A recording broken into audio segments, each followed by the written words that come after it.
Ah, é? Você pode mentir. Pode mentir, é pode isso? ficar calado. O réu pode. Então, o Só réu o pode. réu. Testemunha não. Testemunha não. É crime. Agora o réu pode O mentir. réu pode mentir à vontade. Por isso que ninguém quer ser testemunha. Ah, você foi... Eu vi nada. Qual que é Nunca... essa diferença, vocês acham, da justiça americana e justiça brasileira? Eu ia perguntar pros professores aí. Bom, a ideia no Brasil é a proteção de todos os direitos e garantias em relação ao réu, e isso dá para ele o que a gente chama de amplitude de defesa. Então, o réu ele vai se defender com todas as formas possíveis, e como o Estado, em tese, tem mais armas e mais meios de condená-lo... Em tese.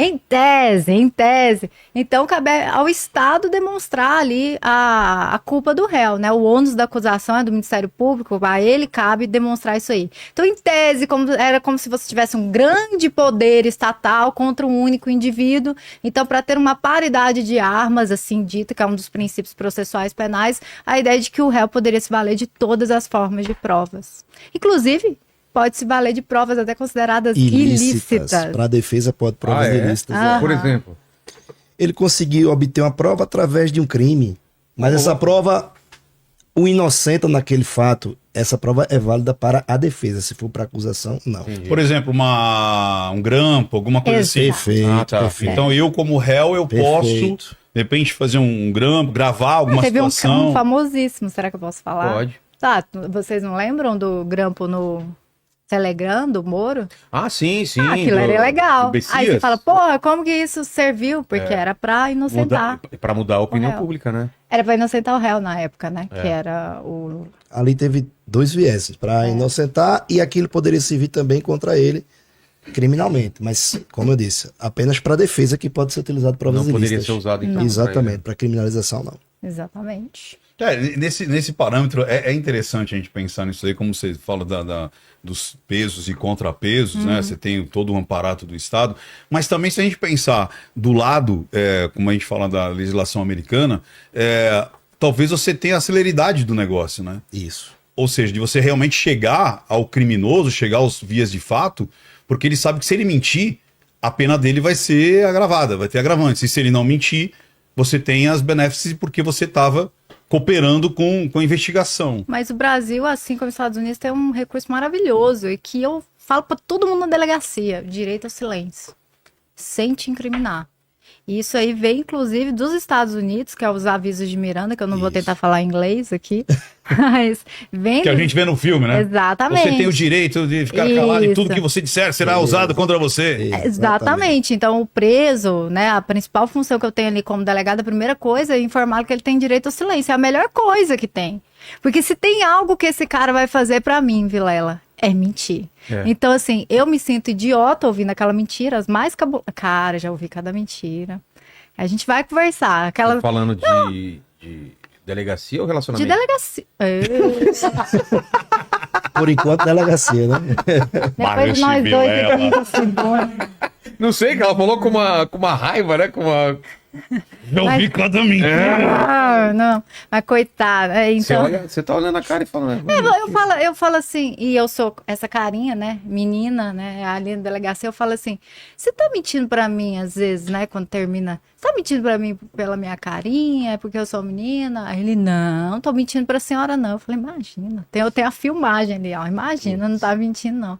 Então, se tem algo que eu sempre oriento, é o direito ao silêncio, porque ele não pode te prejudicar em nada.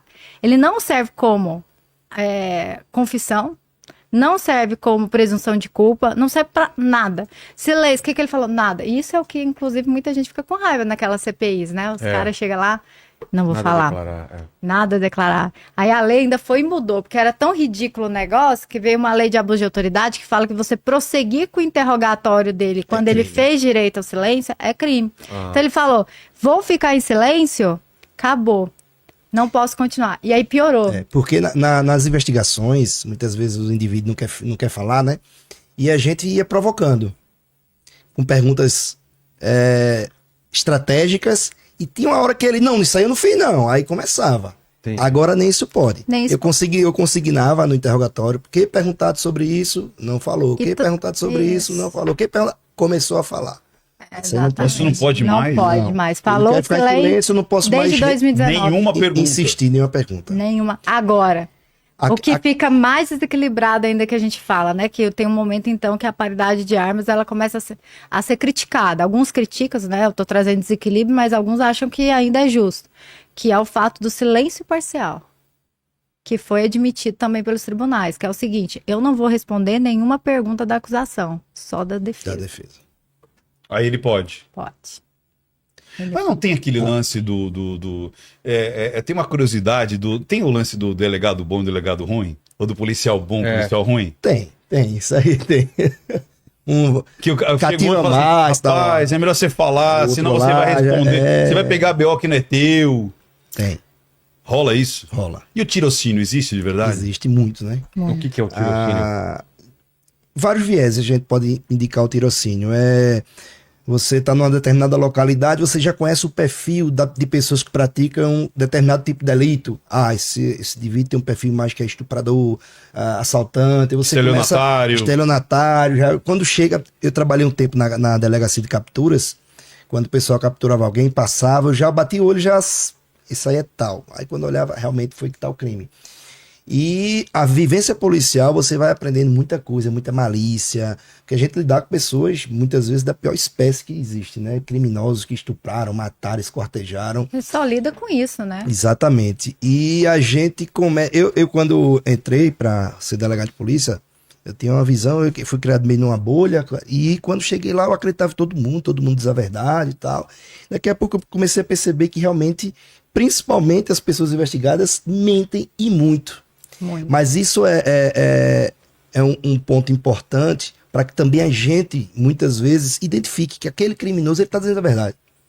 E que eu já peguei vários casos de pessoas que eram apontadas como autores de crimes gravíssimos, que começou a falar comigo, eu sentia algo, uma sensibilidade, que ele estava falando a verdade.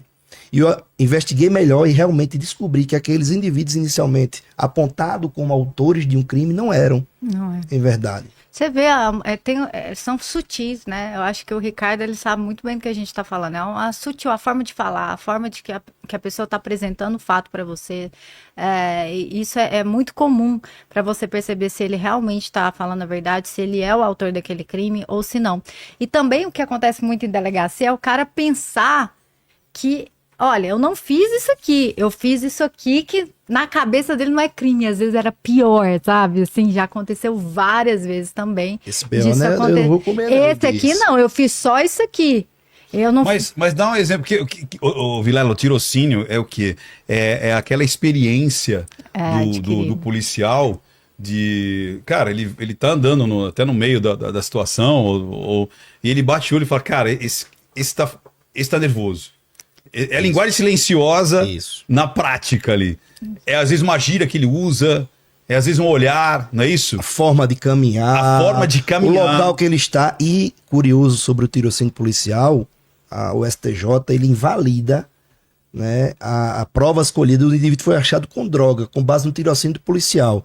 Tem processo sendo anulado, porque o tirocínio policial não serve para tal fim. Mas tem que ter elementos objetivos. E o que seriam elementos objetivos? Isso, STJ... Então, como é que vai fazer isso? Então, o que aconteceu? O STJ meteu um monte de julgado ano passado. STJ, te amo, tá? Se um dia, né, alguma coisa acontecer. Adoro, Rogério Schietti, beijo. O STJ, ano passado, começou a meter um monte de julgado, anulando. Acho que vocês viram, né? Soltou até criminosos famosos, de organizações criminosas, etc e tal. Invalidando determinadas provas obtidas, entendendo que foi baseada somente no tirocínio policial. Porque o cara avistou a viatura, saiu correndo, não era motivo para abordá-lo. Porque o cara ficou nervoso na frente do policial, não era motivo para abordá-lo. Então invalidava tudo e falou que tinha que ter um critério objetivo acerca do que seria tal chamada fundada suspeita. Só que começou a bater no STF.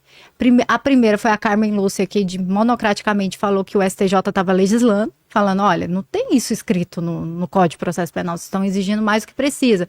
Veio o Alexandre de Moraes no mesmo sentido, veio o Zanin no mesmo sentido, então todos estão acompanhando a ideia de que, olha, o tirocínio policial é válido, sim. Né? A forma que a pessoa se comporta, a forma, mas assim, ele não pode ser a única justificativa para abordar a pessoa. Eu olhei, eu acho que esse aqui eu vou...